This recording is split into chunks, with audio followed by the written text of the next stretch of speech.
최근 미국의 한 프로그램에 출연한 폼페이오 미 국무장관의 영상을 제1미국 대사관이 SNS에 공유하며 벌인 초유의 행동에 일본 자국민들이 깜짝 놀랐습니다. 제1미국 대사관에서 영상에 직접 일본어 자막을 기재하여 폼페이오 국무장관의 발언을 일본 국민들에게 생생하게 전달했기 때문입니다.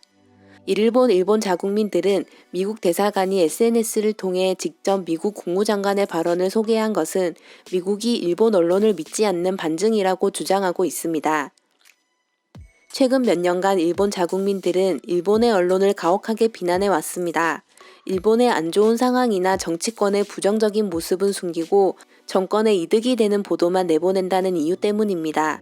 한 네티즌은 자신의 친구가 해외에서 오는 뉴스를 통번역하는 대행회사에서 일했었는데 일본 정부에 대한 부정적인 코멘트는 배제하도록 지시받았다고 말하며 미디어 컨트롤에 가담하는 것에 정신적인 부담을 느껴 일을 그만두어야만 했다고 밝혔습니다.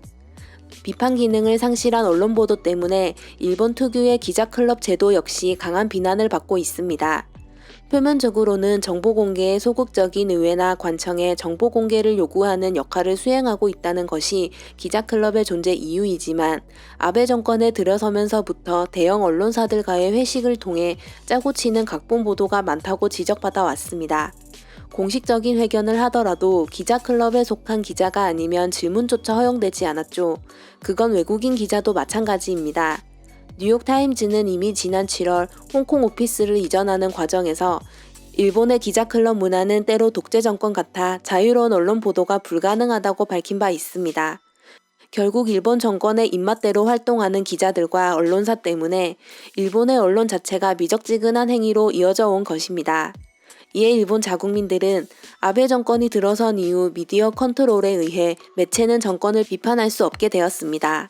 지금의 정권 교체가 일어나기 어려운 상황은 아베 정권이 관료 지배와 미디어 컨트롤을 통해 만들어낸 것입니다.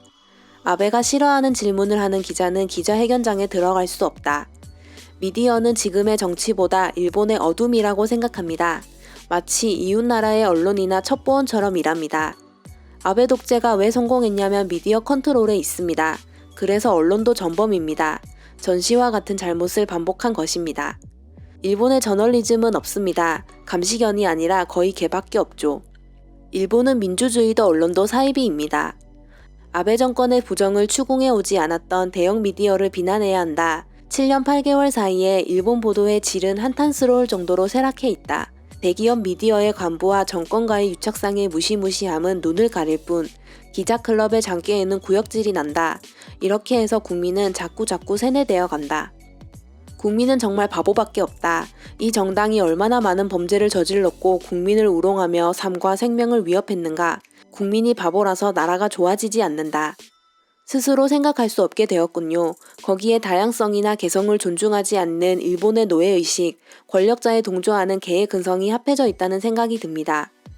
귀속의식이 강하고 크고 강해 보인다는 집단에 끌리는 국민성, 아무것도 생각하지 않는 것이겠죠. 일본이 섬나라이기 때문에 부감적으로 사물을 생각하지 못하는 바보와 미디어의 편향 보도를 그대로 받아들여 내가 생각하지 않는 바보가 일정 수 있기 때문이죠. 이런 민족성이 있으니까 보이스피싱에 걸리는 거야. 결국 정치의 흐름은 모두 TV의 내용으로 정해져 버린 일본과 같은 반응을 보였습니다. 이렇게 일본 자국민들조차 일본 언론을 믿지 않는 상황에서 제1미국 대사관이 공식적인 언론 취재를 통하지 않고 SNS를 통해 직접 일본의 자국의 의견을 밝혔으니 반응이 뜨거울 수밖에 없겠네요. 과연 미국이 앞으로도 일본 언론을 무시하고 계속 일본어 자막을 사용할지 궁금해집니다. 지금까지 슬기로운 반도였습니다. 좋아요와 구독은 영상 제작에 많은 힘이 됩니다. 시청해주셔서 감사합니다.